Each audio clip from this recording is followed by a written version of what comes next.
Japanese government turns over GGP to kaintas tahanang walang hagdanan.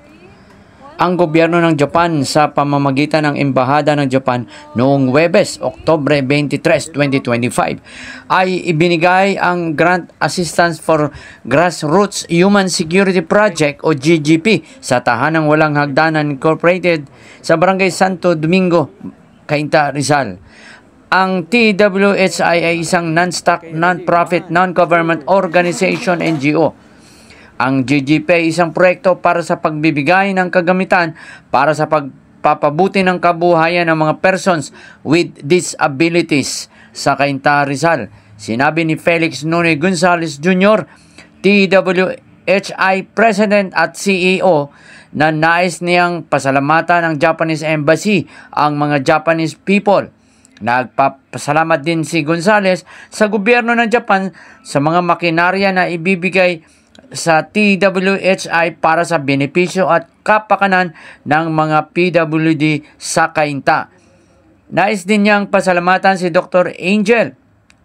Sinabi ni Angeleta B. Evangelista, TWHI Executive Vice President COO, na ang proyekto ay nakonsepto ng unang bahagi ng taong ito na nagkakalaga ng 3.2 million pesos na binubuo ng mga espesyal na kagamitan para sa woodcraft, metalcraft at handcraft para sa paggawa ng mga ecobag, wheelchairs at iba pang produkto ng tahanang walang hagdanan. Higit sa lahat, ang proyektong ito ay tungkol sa mga tao, sabi ni Evangelista. Ang ceremonial key ay ibinigay ng Embahada ng Japan sa TWHI. Sinabi ni Virginia Sarabino, Planning Officer 2 ng National Council on Disability Affairs o NCDA, na ayon sa ILO o ILO, mas mababa ang oportunidad sa trabaho sa mga PWD kumpara sa mga hindi PWD.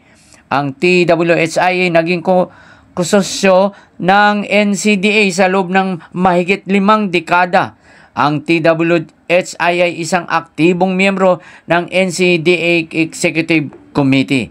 Sinabi ni Yuri Mukaegawa, pangalawang kalihim ng Embahada ng Japan, isang malaking karangalan na sumali sa turnover ng proyekto.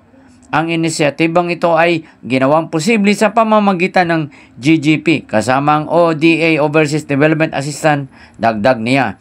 Sa pamamagitan ng programang ito, ang Embahada ng Japan ay lubos na nakatuon sa pagsuporta sa mga Pilipino, lalo na sa mga mahihinang sektor, sabi ni Mukaegawa. Ang gobyerno ng Japan ay nagpalawig ng $55,229 na halaga ng mga kasangkapan, makinarya at pasilidad para sa pagpapabuti at pag-upgrade ng tahanang walang hagdanan upang mapabuti ang mga oportunidad sa trabaho ng 290 PWD na nagtatrabaho sa TWHI.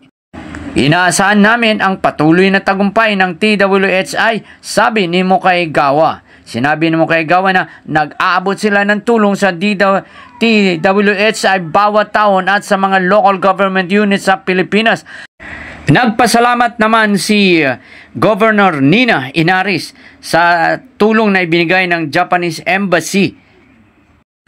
Sinabi ng Governor Inaris na isang maipagmamalaking sandali na ipakita ang talento, kakayahan at kagustuhan ng mga PWD. Idinagdag niya na ang lalawigan ng Rizal ay hindi lamang numero 1, ngunit nagkakaisa mula sa Kapitolyo hanggang sa mga barangay. Higit sa lahat, malaking tulong ang moral support ayon pa kay Governor Inaris.